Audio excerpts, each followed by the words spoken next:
Helen? There's Enola. Smokers took her. They'd have me too if it weren't for him. My friend, thank you. Very human of you.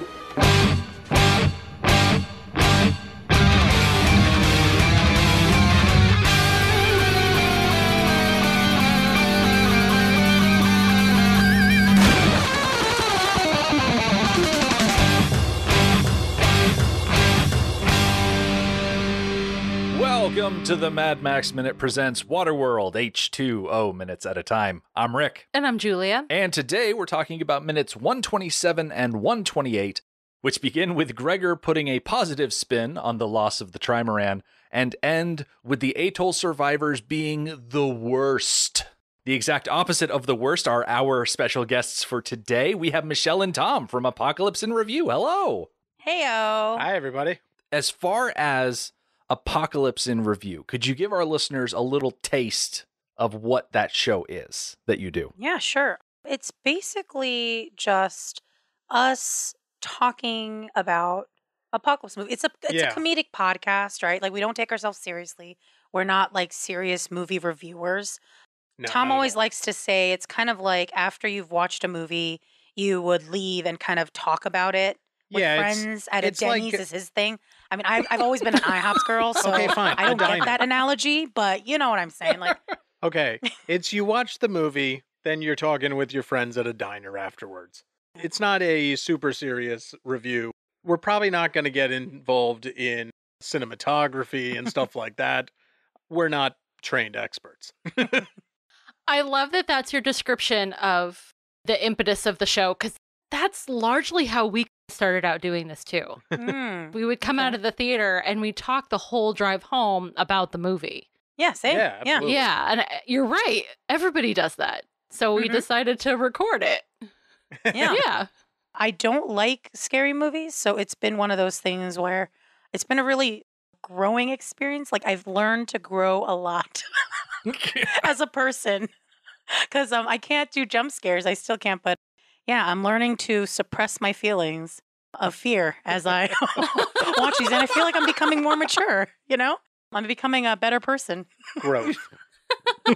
That's one of the things you see with apocalypse films in general is you've got a lot of, oh no, all the gas ran out. Oh no, an asteroid destroyed everything. But then you've also got like, there are monsters. Yeah. And the monsters are trying to kill us and they are jumping out at us. Yeah. And so I have a laundry list of movies that we need to watch at the end of our seasons for hiatus material. Right. And I go through and I'm like, oh, this is an apocalyptic film. Oh, wait, it's zombies. We're not a zombie podcast.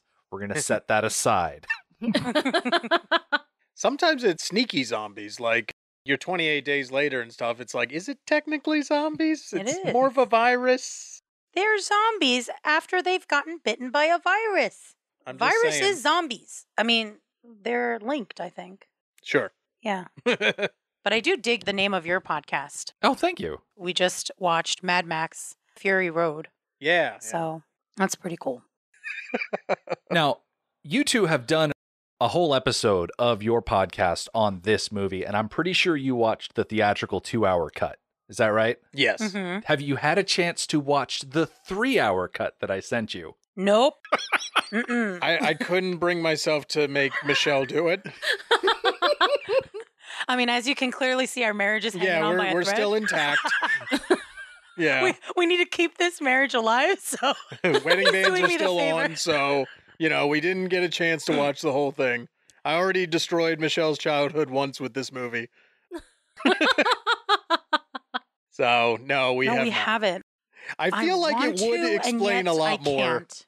I want to watch it, but I'm going to have But to do it it on my already own. felt so long. The 2-hour felt so long, and I was like, what is happening? This isn't what I remember. You know? Yeah. There were a lot of parts where I was like, this ain't right. And it happened. I would really like to see another cut of the movie where it is brought back down to, an hour 40, 2 hours, something a little bit more typical, Mm-hmm.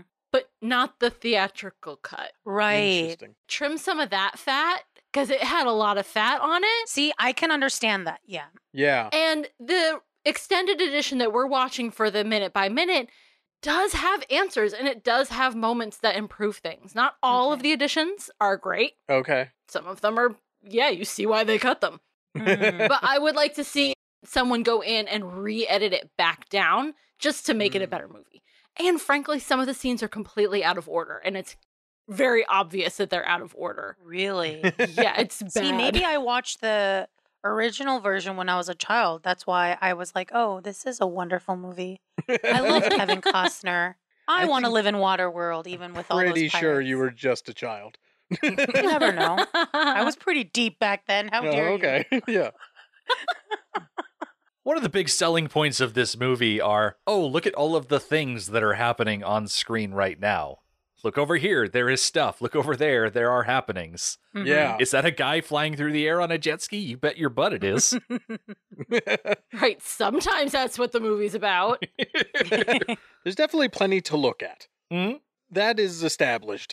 Not all of it is necessary. There's so many times where it's like, so how long are we supposed to look at the ocean for? Forever. You're supposed to look at the ocean forever. No, we get it. It's in the title. It's Waterworld. We get it. Remember, just knowing some of the background of the movie, they just wanted to emphasize that this is the real ocean, okay? This isn't some fake CGI that we did. We went to the ocean, and it was horrid. They're like, I want you to look at it. Yeah. We did this for you. We suffered for this art. And so you're going to suffer right along with us. Yeah, but see, I'm really good at deleting memories from my mind. So at this point, like, Waterworld is back to normal. You know what I mean? Like, I don't really remember what I didn't like about it. What hurt me, I was like, no, it's not that bad. I think I could watch the 3-hour version. Ooh. In this format that we do 2 minutes at a time. So we go through this movie really, really slowly. Which means that action scenes could take us weeks to talk about. Oh. Wow. And over the course of weeks that we're talking about an action sequence, and it's wonderful, and it's fantastic, and there's jet skis and airplanes. It's just so great. You forget why people don't like this movie.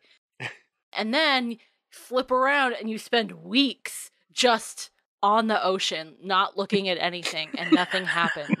And you're like, oh, I remember now. Oh, right. And then it's up to us to invent some sort of gimmick. Okay, how are we going to talk about a cherry tomato for 20, 30 minutes? Right. Yeah. That's quite the challenge you've laid in front of y'all. Yes, it is. Sometimes you get a good minute and it's super great to talk about, and other times your plans just go up in smoke. Speaking of things going up in smoke, we start off this week's episode. Gregor, he's up in his balloon. He's shouting down at Helen and the Mariner, and he is telling Helen that she was smart to burn her boat because without the smoke, he never would have found her. I really appreciate that they are explaining that, okay, it's not that Gregor is literally coming out of the blue, totally random, Deus Ex Machina situation. He's up there in his airship. He's going around looking for salvage, and I'm assuming this column of smoke rising from the burning trimaran must have been hundreds and hundreds of feet tall. So, of course, if you're looking for salvage, you see a column of smoke, you go towards it. I love that explanation of what's going on. It is good, but it is also funny that he says, you know what? Good thing you burned it. Like, smart. Right? That's a weird way to say it, guy. Like, smart thing, guys. Burn the boat. That way, signal fire. Perfect. Then isn't that his character, though? Mm-hmm. Yeah. Just the kind of character he is, but also they had to figure out a way to tie in the fact that he came to save them. Right. It had to make sense. Yeah. Because heaven forbid something in this world not make any sense. Right. And yeah, it is absolutely his character. When he left the show months ago, it was in a very bumbling professor sort of way. Yep. Yeah, that is true. It felt like the Wizard of Oz, where the balloon took off accidentally. In fact, that's exactly what it is. Yeah, he is that is. absolutely It is the Wizard of very Oz, much and the the balloon same. takes off accidentally. Yeah. I don't think we made that comparison. I think we missed that one. Yeah. But he continues on that feeling of this bumbling, nutty professor type. Mm-hmm. where just because he has all sorts of happy accidents, he thinks other people do too. True. Yeah. He's definitely a, Earth half full kind of guy or whatever. But yeah. it just cracks me up that you're right. He does definitely whoopsie his way into flying around the world for apparently, I'm assuming months, right? We have done a poor job because we're the ones who are supposed to be the experts on this movie, talking about 2 minutes at a time. We have not been keeping track of days. Oh. There's no actual way of doing that, though, is there? Only if they show us nighttime. Yeah. Right. We can't promise that they're showing us every nighttime. Yeah, that's true. I mean, it had to have taken some time from dropping a sail and smacking her with an oar until now, with her all like, he's all right. I couldn't have gotten here without him. It's those survival kisses. They do it every time. Anytime an underwater kiss happens, yeah, something gets something. I don't know what happens. Another thing to consider as far as Gregor is concerned is that when last he saw Helen and Enola, they were on the atoll and they had not escaped. And so I imagine it's a bit surprising for Gregor to find this burned wreckage, and lo and behold, it's Helen who is on it. Right. Because for all he knew, she, in theory, would have escaped with the other atoll survivors and wound up at that little floaty donut. Yeah. But when she wasn't there, I guess he would only assume that she had been killed or taken by smokers. So I imagine that he's very happy to find her, A, not dead, B, not captured. Right. For me, he kind of seems like me, because like I constantly say weird things and put my foot in my mouth. And it's like when you're so excited, like you can't control what comes out. Right? So I think if I was going around looking for my friends, especially because I think he had a really good relationship with them and like treated the girl as his grandchild. So if he was looking around and then he finds them, I think I would be saying all sorts of weird things because I'm so excited. You That's know? fair. Yeah. Something else I also love about his opening statement is that he recognizes the mariner. He calls him Ichthyosapien, which is fishman, which is what he called him back on the atoll. So it fits. He doesn't treat him poorly in any way. Yeah. He treats him like, hey, look, it's you. I know you. You're not dead. Yeah. Last time I saw you, you were sinking into a bog, and now you're alive. Cool. Yeah, he's like the only one that treats him like, hey, he's people too. You know? Everybody else is like, kills you. Isn't it always like the elders who are really knowing who seem to be more accepting, especially in movies and such? I would think so. There is definitely a theme of the wise tribal elder. Yeah. But he's also very like Einstein-y in the sense that he's like the one making inventions and things. And, you know, he's like almost in an elevated mindset of how the world works. Whereas everybody's kind of fallen back to like primitive times. Right. He's got this scientific knowledge and he knows that that scientific knowledge isn't affected by what's behind your ears. Yeah. Science is science to everybody. Yeah. But also it's like that natural form of evolution, right? But then like I would find it so dope if I could have gills. And swim I under know, the right? ocean. Like swimming underwater like that would be amazing. Right? Well, especially in So a much fun. Earth made of water. Like, like it seems just like beneficial. How is he not held up as a god? Right? Yeah. Yeah. Thinking back on the atoll, you definitely see the elders, those people that were like, hey, have sex with this teenager before you leave. Oh yeah, I remember that. They were all sticks in the mud traditionalists. And then you've got Gregor who's like, I'm sciencey. I'm the new excited free thinker guy. And so, of course, he sees the mariner as a fascination and not something evil that is going to infect the atoll the longer he sticks around. Right. Yeah, Right. that makes sense. It still bothers me that their solution was let's murder him so he doesn't infect anybody instead of just kicking him out so he can't infect anybody. But that's so much water under so Yeah. many bridges that don't exist in this world because it's all covered in water. Yeah, it is quite the quick turnaround. Like, hey, what if you're our new, like, breed person? And then it goes from that to murder him. Right. Within moments. They didn't have to think about it. Everybody was on board. No votes were taken. But isn't that kind of what humans do? just a little bit? Like, isn't that why we don't deserve nice things? They had Yeah. torches and pitchforks so quickly. It was unreal. I mean, I could think of numerous occasions. Right. We don't like anything that's different than us either. Speaking generally, of course. Yeah, no to aliens. Ew. I really like in the novelization, Helen gets an opportunity to carry on a bit of dialogue with Gregor before they climb up onto the airship. Mm-hmm. The mariner said nothing, but Helen cried, "What are you doing here?" "Looking for survivors from the Atoll attack," he said. "The rest of us are on the eastern banks." He was moving in closer, his smile as big as the dirigible. "This is a miracle, a bona fide miracle. Here, grab hold. I'll lower some lines to pull you on." What Eastern Banks? Yeah, I don't understand the phrase, "we're on the eastern banks." That makes zero sense to me. Yeah. But I do like how there's an explanation that he's not just out there on a pleasure cruise for But also, like, whatever you are that is. right. Like, I mean, it's all water. How do you know the difference? Yeah, what? Yeah. I'm just sitting here baffled now. Right. The banks of more water? Is that a thing? It's the divide between Yeah. that water over there and this water over here. Yeah, the eastern banks are where the water goes from like bluish green to real blue. Maybe that's why. From higher up, maybe you can see the different colors of the water depending on how much of like reefs and mountains that, if it's covering it, the color would be different. I like that. Yeah, I like that too. We found a reason. I'm very good at finding reasons. There must still be currents going around the world. True. Yes. Yeah. I don't think they'd be at all the same because they're driven by land masses and wind, which is also driven by land masses. Mm-hmm. But they might still exist, so it could be the difference between one current and another. Mm-hmm.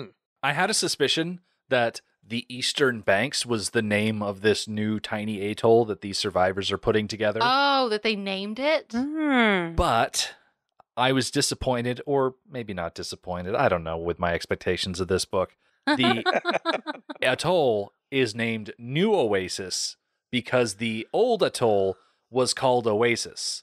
That's all stuff from the book. We never hear a title for the atoll in the movie. That's fine. But I'm a little disappointed that, oh yes, this is our atoll. We call it Oasis. And I'm like, oh, very original, guys. And then they make a new one. This is New Oasis. And I was like, wow, how many minutes did that take to think up? Yeah.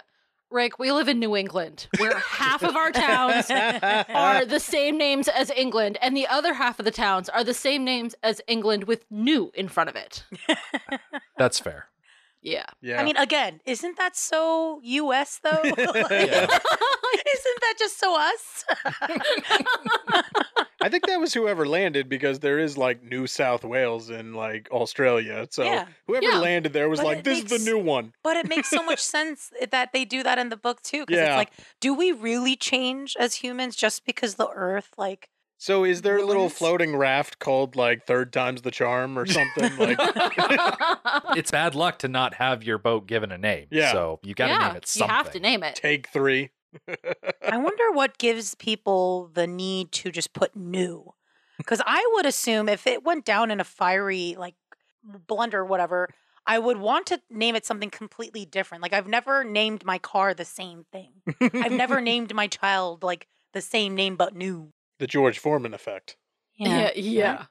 I think I would name the second atoll something completely different, Mm-hmm. but something hopeful and fresh. Mm-hmm. Something that has a bit of distance from the old name. This place is completely new and different.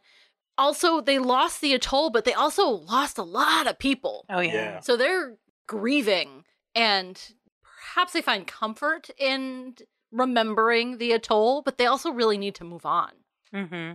I had this thought about renaming something based on a thing that went up in flames, and I thought, oh, is there a Hindenburg 2? There technically was, but it was like the sister ship built at like the exact same time. So it's not okay. like they had the first Hindenburg blow up and said, oh, we're going to try again. Not like the Yeah. Titanic 2, which is a ship that was Mhm. built. So I remember. Yeah. with the I remember Hindenburg, doing it's that. more like they had twins and named them Thing 1 and Thing 2 Mm. Ah, Yeah. they went the Dr. Seuss route. instead of naming them Dwayne and Rebecca. Dwayne went down in a fiery explosion. Rebecca was inconsolable. Oh, it's like that scary hit her doll, hard. Annabelle. Could you imagine if they're like, okay, well, we really screwed up on this one. We're going to make a new one, but call it New Annabelle. Fingers crossed. Hopefully Fingers this one crossed, isn't this possessed. one's going to be good. You would think that after the 90s, when Coke made New Coke and it failed horribly, that people all over the world would just realize, okay, you can't just slap new on something and have it be better. Yeah. No, but they'll never stop trying. They'll never stop trying. No, it's just good marketing, apparently. Because at the very least, all diehard Coke fans will buy it to try it.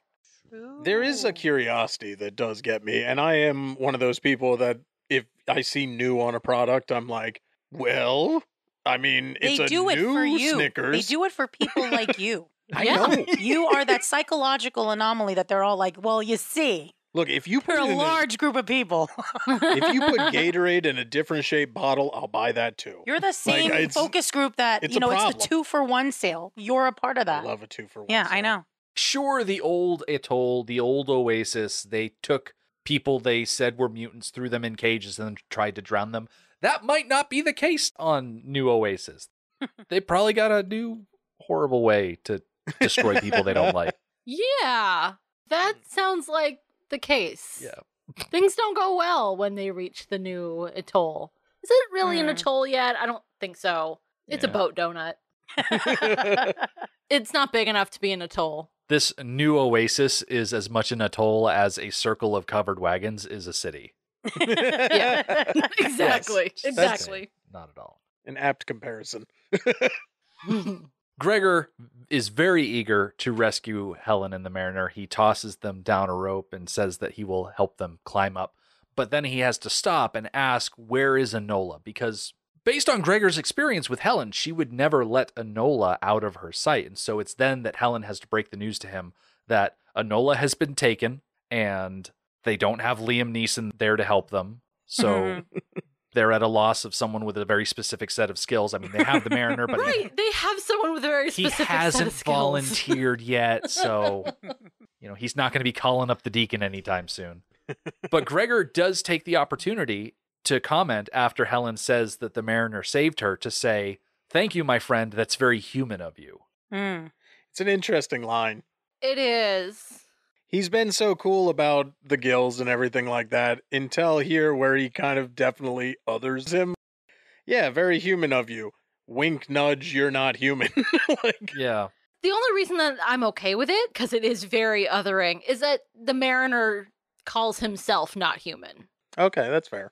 So he sees himself as other, but Gregor doesn't know that.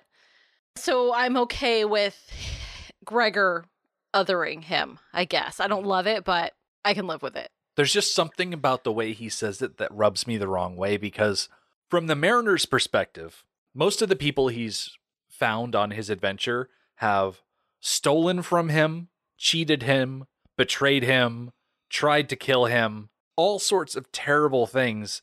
This idea of saving someone from death is not a human trait that he has witnessed in the course of this movie. Oh, that's fair. So yeah. true. So I guess it's just another comment on Gregor that Gregor sees all of these lofty qualities of humanity and is saying that the Mariner is embodying those.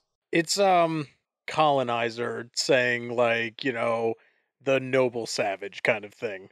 To me, like that's how that strikes me. Yeah, it's like, oh, well, aren't you sophisticated for a savage? Right. Yeah, sort of exactly. thing. That is very, very true. Okay, I love that you said that because there is a scene earlier on here in the extended edition that they leave out of the theatrical version where after Helen has said that she pities the Mariner, he goes and he pulls out his National Geographic to look up the word pity. And there it is in a picture. You've got these natives standing outside of a tent with this explorer dude in his little pith helmet sitting inside his tent and he's cooking up his meals and the caption is "Pity the noble savage." Oh, wow. Ooh. Yeah, so they're drawing a parallel. Like all of these atollers, they are the European explorers and him as the mutant is the native.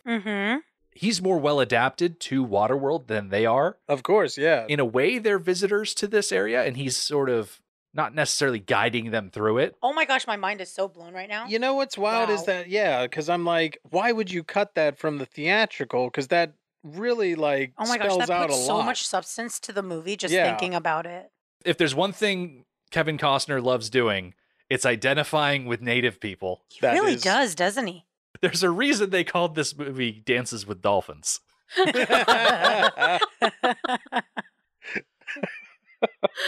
Oh my goodness. I like that. I have not heard that before. There's so many good renames of his movies. Yeah. Because they did that with The Postman, too. Oh, yeah, remember? we watched The Postman on ours, and What they did they called call it Dirt World. Yeah, they called it Dirt World. Nice. All right. No, but seriously, like, you talking about that, like, just blew my mind about Waterworld. Yeah, that's actually Totally. fascinating, actually. Like, Yeah. that had so much, like, substance to the movie. And they were so just like, much. yeah, but this is a So lot. much. You know, cut it. And then you're like, oh my gosh, it totally makes sense. Everything makes sense. Poor Kevin Costner. Look That- what they did. Those words shouldn't be uttered. I don't know.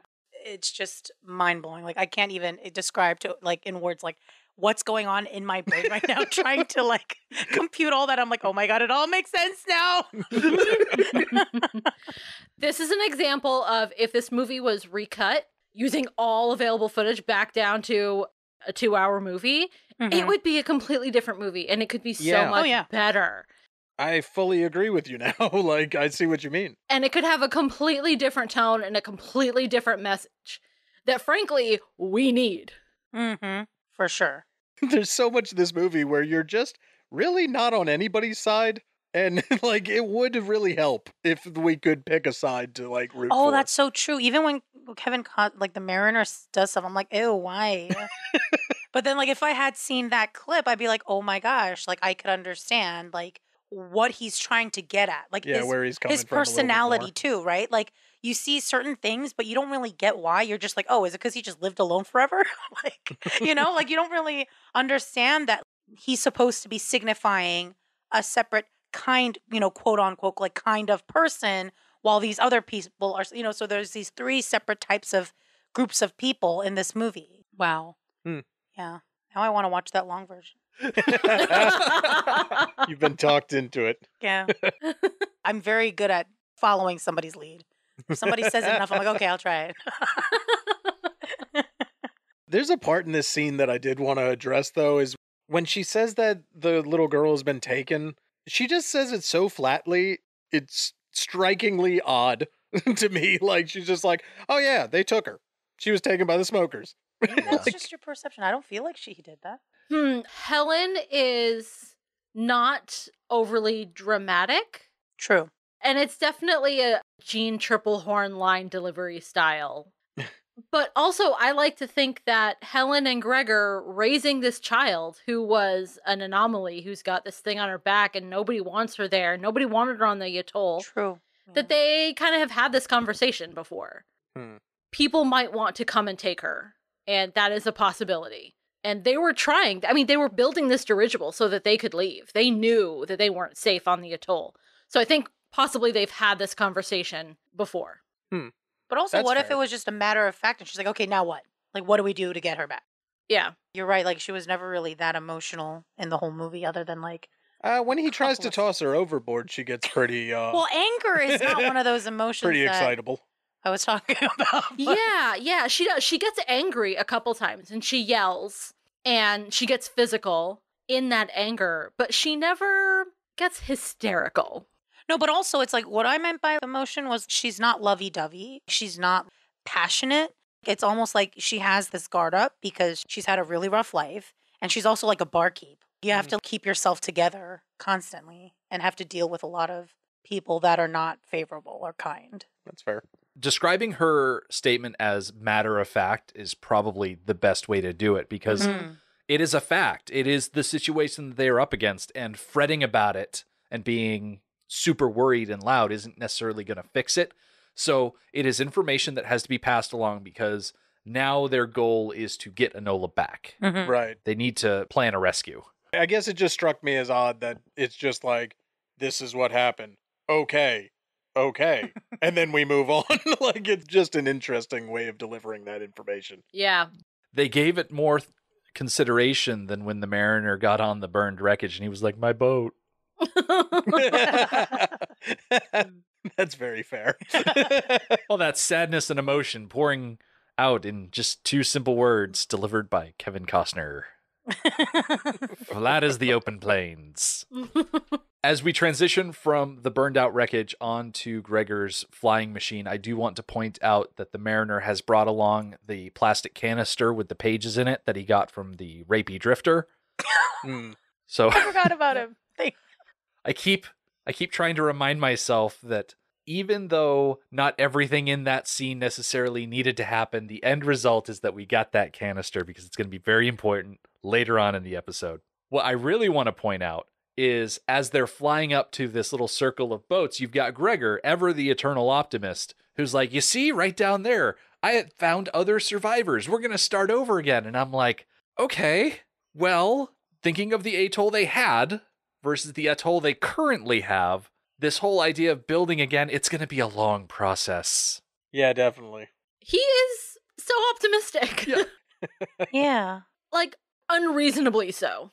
It's one of those things where people will be like, no, it's going to be okay. Yeah. And you're like, Like, no. I don't think so, buddy. I think we're in a bit of a pickle here, to say the least. Did you see how tall those walls were? How much raw material, how much steel was in that atoll? Yeah. I don't know what necessarily happened to it because we follow the mariner as they sail away and the Deegan never returns to it. So I don't know if it's like the Ledger guy said back in episode 27 that, they just sink the atolls. And so all of that material is down at the bottom of the ocean. Or maybe the smokers left a small regiment to try and lure in other boats to steal stuff from them. I don't know if they're that smart. Probably not. But it really bums me out that these atoll survivors can't just wait over here for a while and then just sneak back onto the atoll once the smokers leave. Right. They would have more material to work with than what they've got here. Yeah. Half a dozen boats.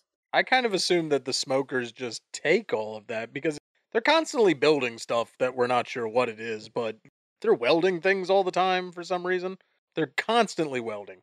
So I'm assuming that they're just going to take some of that and repurpose it or something. I certainly hope so. Yeah. But also, like, if you're living in the middle of water with nothing to do, no Netflix to watch, you don't know how to read, building something is literally all you have time for. So I don't even think they're like, oh man, we got to do it all over again. They're like, ooh, we have stuff to do finally. Yeah. Yeah. Let's stay busy. Yeah, that's actually makes a lot of sense. You know? But also, the dude, he's one of those people that portrays those super smart people who say dumb things. You know what I mean? Like, they're very brain smart, but not slick smart. You know what I mean? Okay. So it's like he never really thinks through things. High intelligence, low wisdom. They can do calculus, but then they're really awkward in front of other people. Yeah. We know several people like that. You know? Oh, yeah. We do too. Yep. They are optimistic because they don't really think long term about certain situations. So I don't know if that's what it was too. He was just happy that there were people alive. And he was like, we could do this again. Not really thinking about what it actually takes to build a new city. Yeah. Infrastructure is an important thing when you're considering world building, for sure. Yeah. I want to duck back into the book because here in the clip, the mariner sees the survivors on this mini atoll and he reaches back and he pulls out his machete because he's going to be ready for a fight. Are you all right? Helen asked him. This is wrong. What? I should have stayed with the raft. Then she understood. They won't try to harm you, she said. He shot a skeptical look at her. She reached around and touched his arm. They'll be grateful. They'll welcome you, just like Gregor did. The wind was ruffling his hair. She could see the gills behind his ears. Last time, he said, they welcomed me into their organo barge. I'll tell them what you did, how you saved my life. He was shaking his head no. I don't want to stay. I just want a boat. He nodded toward the bottle with the brittle pages. I'll give them my pages for anything that floats. Is that what you want? It's what I want. She searched his face, but it didn't tell her anything. Will you take me with you? Now he looked at her, eyes narrowed. Is that what you want? I want to go after Enola. In one boat? Now she shook her head no. I want to talk them into untying all of those boats and going after the smokers, going after Enola. He looked at her a long time, then he sighed, laughed humorlessly. They won't do it. Wow, that's deep. It's like a water version of Dances with Wolves, isn't it? Yeah. Isn't it? Right? Like, I can literally picture that scene. It makes sense, though. I mean, he was right. They pretty much were like, "No, you figure it out yourselves." Like, Yeah. and he really wasn't wrong necessarily. Like, he's got every reason not to trust these people at all. Right. Helen's words, and even here in the movie, she says very simply, don't worry, they'll welcome you just like Gregor did. That is a lie. Yeah, why does she think that? Like, this is Yeah. Maury She's so Povich naive. opening up an envelope saying the tests prove that was a lie. Yeah. Back on the Atoll, they were building the dirigible because they knew they weren't welcome there. The people on the old Atoll didn't like Helen. Yeah. What makes her think that they are going to like her now? Yeah. Or be so grateful for her savior. No, they don't care. Right. I guess if you haven't seen somebody in a while and you're like, that guy was all right. And then you meet him again and you're like, I forgot he's kind of a jerk. like, Yeah. like maybe also it was maybe- just she's been at sea long enough that she's like, these people are cool. But also, You know? maybe she's just naive thinking that, a whole bunch of people died. So they're going to be so excited to see new survivors. But most people are not that. Mm. Yeah, people are weird. I know. They're weird and unpredictable, except that this was entirely predictable. Yeah. This is how they act every time. Yeah. Pick a point in history, put your finger on it, done. Like they've done that before, then, and then, and then. How long has it been since Helen was laying on the wreckage, crying, saying that she didn't want to live? Hours? Same day. Yeah. And now all of a sudden she's super optimistic about people welcoming them back, that will be so grateful that she's alive. It just seems like a big swing. I know I said a few minutes ago that she's not really all that emotional, doesn't get hysterical, but this is a pretty big swing. At the same time, she was rescued by her one friend in the world out of literally the blue. Yeah. And I don't know, maybe that would change your tune a little bit. Like, Yeah. If Gregor survived, maybe there are other people from the Atoll that survived, and maybe they weren't part of that crowd that wanted to kill Enola back when we were on the Atoll. Yeah, maybe Gregor's overwhelming optimism has rubbed off on Helen. it's infectious. But I think, like, also just humanity in general, like, even when we are at our lowest, we always try to find hope to, like, grab ourselves out. Ultimately, humans have this, like, primal need to survive, right? So either that or the author forgot that she didn't want to live. The writer was like, Spent a couple of months on hiatus, came back, and he kind of forgot where she was at. And we could just be over-examining this. he just went on vacation in the middle. He came back. Well, he he had came back writer's from block. Fiji, and he was just like, "Oh man, I feel so much better. Of course, my character should too." The movie wastes very little time in showing us just how much the Atollers want nothing to do with Helen. As soon as we cut to Gregor sitting with his magnifying glass looking at the airline pamphlet that he got from the Mariner, you can hear the Atollers in the background saying, "You can't ask us to go and get her. Enola's the reason we're in this trouble to begin with. Forget about it." And Helen is pleading with them. The smokers need to find dry land just as much as we do. And it's then that Gregor seems to discover a breakthrough regarding Enola's tattoo, because this pamphlet he's reading, this airline pamphlet, is essentially a Rosetta Stone of all these different languages that he has never had access to. All of his books back at the Atoll, none of them were airline pamphlets printed in 57 different languages. Oh, right, yeah. Huh. It's such a interesting attention to detail that they spend on that, because it's like, okay, well, what would have some sort of instruction manual or something like that that would have things printed in multiple languages and stuff? I mean, it's genius, but they gloss over it in like They the really- matter of 2 seconds. I didn't even know it was an airline I pamphlet. didn't know that was what that was that he was reading. Yeah, But it's like- pretty genius as a Rosetta Stone, because you're right. They put almost as many languages that they possibly can pack into that page.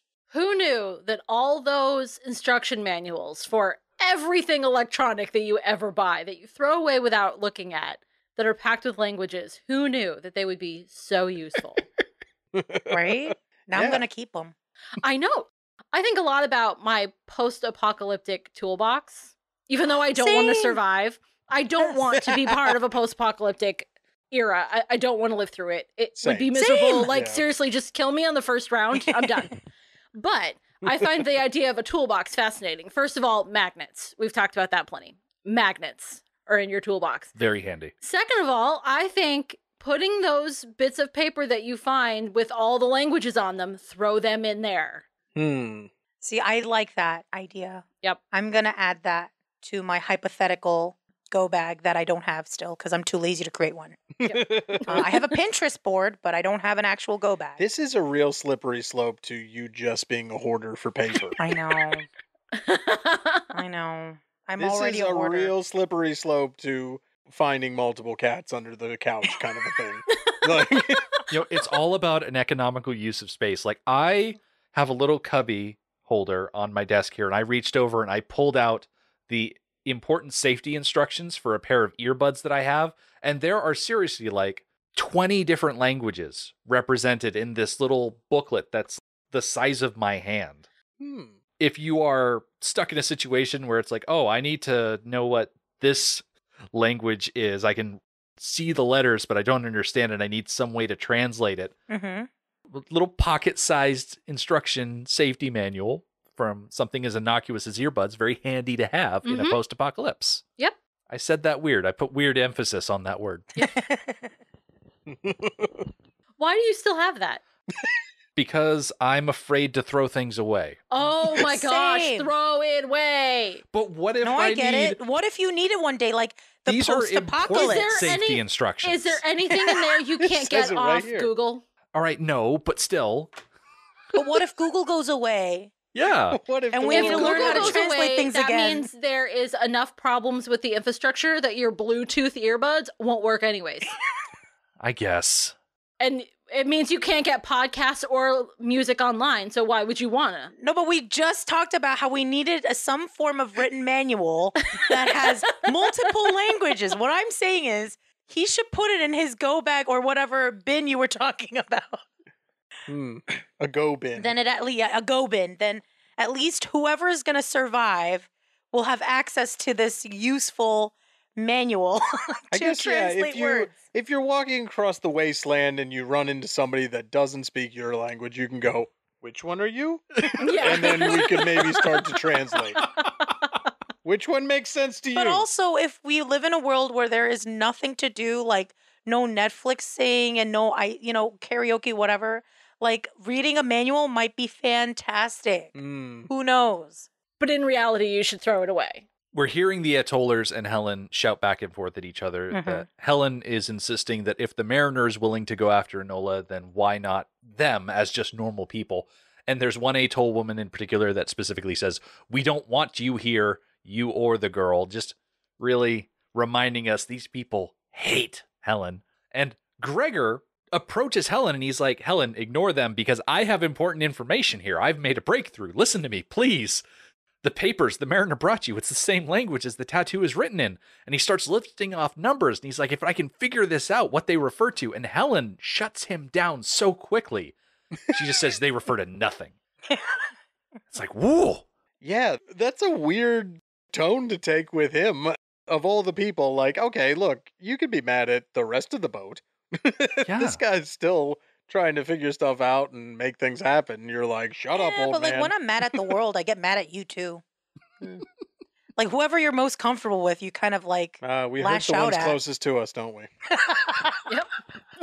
Yeah, you can really tell that Helen's trip in the diving bell is really coming to bear on her. She's gone from dry land is great and awesome and we need to find it to dry land was covered by the water and now there is no dry land.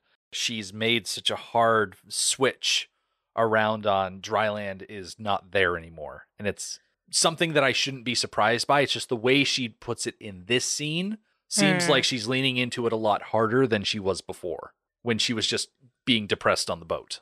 Yeah. But then, Yeah, like, if you're being told, like, about this, the atoll or treating you that way and saying that, I feel like I would just feel like I need to lash out, right? Like, so don't give anybody any more hope either. Yeah, I think they really did turn her around. She went from wanting to die to, oh no, everything's cool now, to everybody just yelling at her, and you're like, she's been through a roller coaster, I guess. It's been a long day. Yeah, definitely. It's been a rough time. There are Atollers that shout in from the side saying that Gregor is as crazy as Helen is, and there's one other Atoll woman who says that they can't stay here, and another one pipes up saying that they are wasting valuable time. They need to move before more smokers show up. Mm-hmm. Because smokers will just arrive from out of the darkness no matter where they are. They're like the bogeyman. They'll just pop out of nowhere. They'll literally pop out of the water sometimes. They do. Yeah. Yes. So, yeah, they're not Out of the wrong. sky, out of the water. I have to wonder, though, for this atoll configuration, going back to my covered wagon analogy, when they need to move, do they untie and move as a school of boats, or do they all just sit on the outside of the donut and start paddling and move it like a big old inner tube? That's such a good question. A couple of them are masted, so I would hope that they use sails. If they have them. They really might not have any sort of fabric or canvas.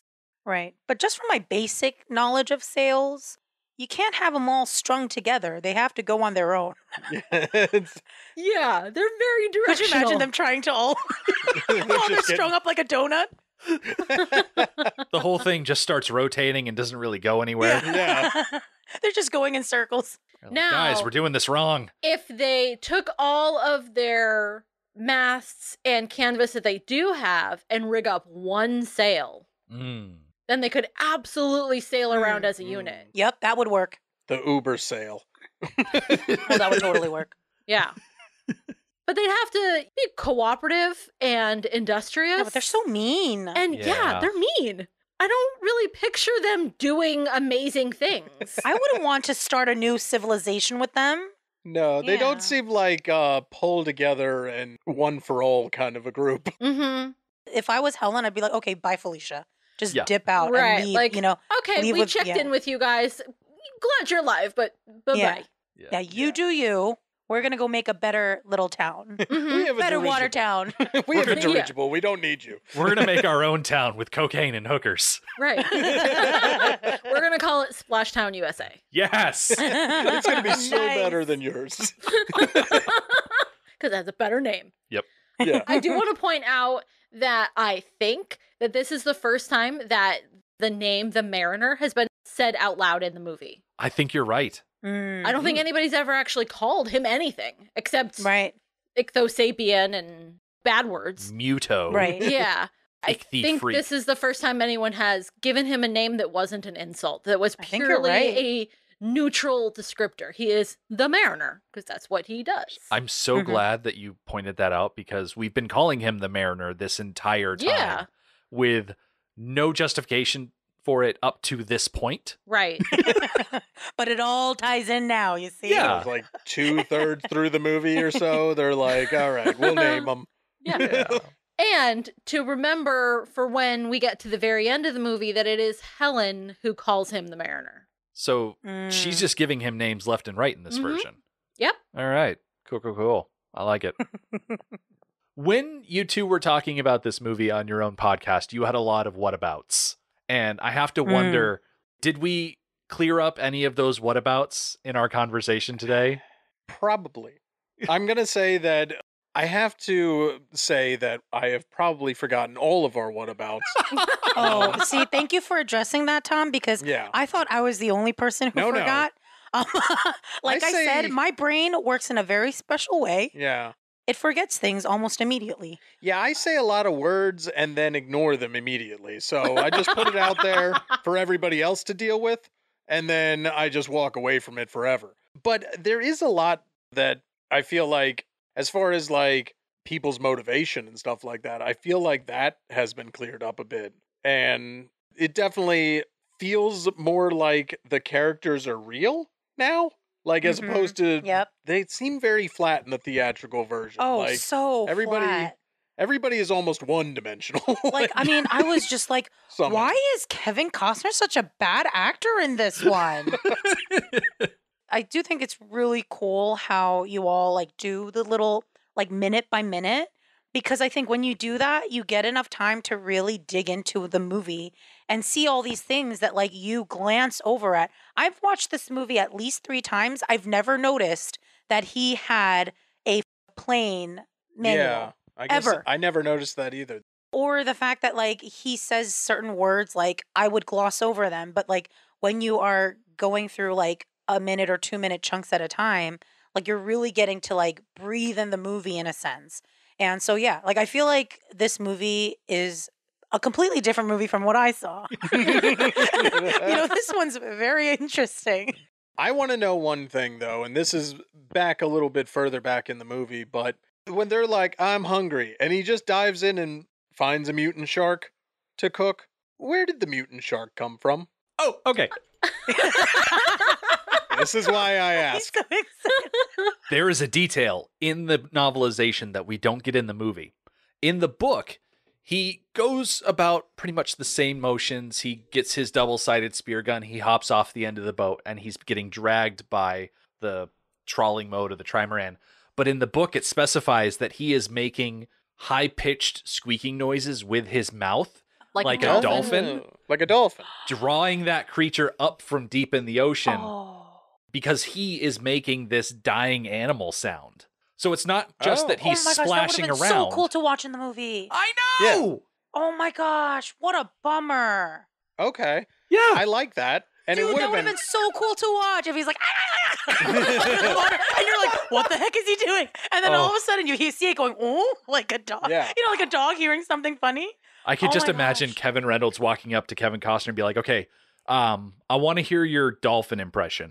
And Kevin Costner being like, no, I'm not doing that. No. It's like, fine, I guess we won't have it. He could have played him Xena Princess Warrior. Yeah. Right? And like, Yeah, they this could is have what I just want. gotten. Then they'll just be like, okay, then can you just do this with your mouth? And just go like, ow, ow, ow. And then they would just put Cena's voice in there, warbled under the water. Done. In this re-edit of Waterworld that I will literally never do, I would add some dolphin sound effects in there just to make it sound as if he's the one that's doing it. Yeah. Right. Yeah, got to.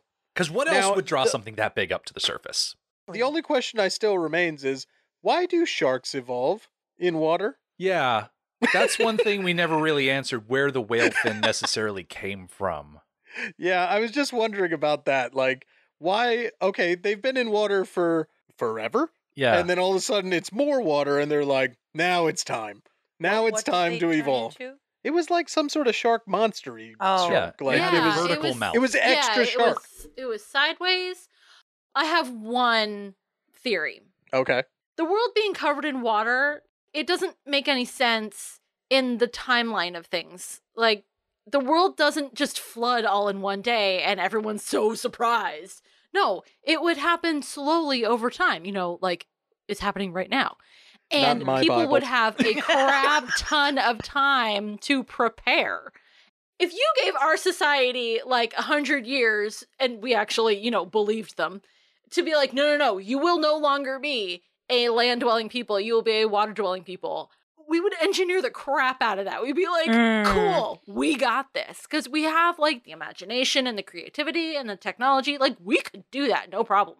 But they didn't, and that makes no sense. So what if there was a nuclear apocalypse before there was a water apocalypse? Okay. And things are irradiated. Okay. And maybe that's how we got the Mariner as well. Now, the only reason I disagree with what you just said Yeah. is because I think it was like in the 70s, like 72, when like Exxon did the studies, and they're like, hey, the world's getting hotter. Yeah, we're doing this. We're like really doing this. And here it is, 2021, and there's still people like, And nothing. nah, come on. Hotter? Shut up. No, but also, like, what if they were mating? Like, what if over the years, some of these fishy thingies started mating with other fishy thingies? Mm-hmm. Or maybe they had to adapt because the saline of, like, the ocean is different because, Mm-hmm. like, it's Yeah. now covering the whole world. And that gives you a double mouth? Who knows? Or maybe it's like the Okay. super fish that lived deep down in the ocean have now arisen. Right. And even in our 'Cause real they look world like that today, down we have no idea what's down there. There Oh, could yeah. be large shark-like creatures that have vertical mouths. That's I mean, they had That some of those could be things a thing. floating up on. Yeah, they like beached once or twice, and they looked like that. yeah. It wasn't that long ago that we thought giant squids were just mythical beasts. Right. And then we're like, Yeah. "Oh crap, we found them." Right. This is why Godzilla might be real. I just want to imagine a world where someone like Island of Dr. Marode these whale fins Yeah, into existence. I was thinking of Deep Blue Sea. where he's like, listen, I know the world is becoming covered in water. I know that things are going bad, but I also want to do radical genetic science to create a monster. Yeah. They're like, dude, you could use this technology to fight climate change and save us. And he's like, no, I don't want to do that. I want to create Yeah. a sea monster. Yeah. Quiet, you. And then he wears an ice bucket on his head like Brando did. Yep. Yep. Oh, man. Let me live. Yeah. He just, Let me live my life. Dr. Moreau jokered it. Like, he Yeah. was just like, I want to watch this world of water burn. Somehow. Some way. Plus, you could also go at it from the angle of the whale fins being aliens, because we know that there is not enough ice on the Earth to completely flood the world to this degree. So if a comet or something was hurtling through space and it hit the Earth and all of the ice from that comet melted into the oceans, and that's where the extra water came from, and there were whale fins like frozen inside the comet. So they're space aliens. Ooh. Aliens. Yeah, I'm not I'm saying not it's saying aliens. it's aliens. But it's aliens. Oh boy. It explains everything, really. Yeah. It ties it all together in the end. You know, I think that's a good point for us to stop for today. On aliens. Always. It's always good when two drifters meet that something be exchanged. So, Tom and Michelle, could you tell our listeners where they can find more of your stuff on the internet? We're on almost all podcast platforms. Just look us up as Apocalypse and Review. And we are on Twitter and Instagram as Apoc Pod. Mm-hmm. APOC pod. Yep. And so there you have it. That's how people can find us. That's about it. It's a lighthearted review of things that are awful and horrific, like world-ending situations. And then you get Tom and Michelle, and they've got this great outlook on things. And so it's a very enjoyable listen. Highly recommended. Oh, thank you Awesome. so Thank much. you. As for us, come back next time. We will see the Atoll survivors continue to squabble. The Mariner will decide it's a good time to leave, and Helen will let him go. The Mad Max Minute podcast is a fan project by Rick and Julia Ingham. Waterworld was written by Peter Rader and David Toohey, directed by Kevin Reynolds, and presented by Universal Pictures. Mad Max Minute is produced and edited by Rick Ingham. Our opening music is Verdi's Dies Irae by Daniel Batista of danielbatista.com. Our home on the internet is madmaxminute.com. You can follow us on Twitter at Mad Max Minute. And like us on Facebook by searching Mad Max Minute and join our Facebook listener group, Mad Max Minute Beyond Microphone. If you'd like to support the podcast, visit patreon.com/madmaxmin.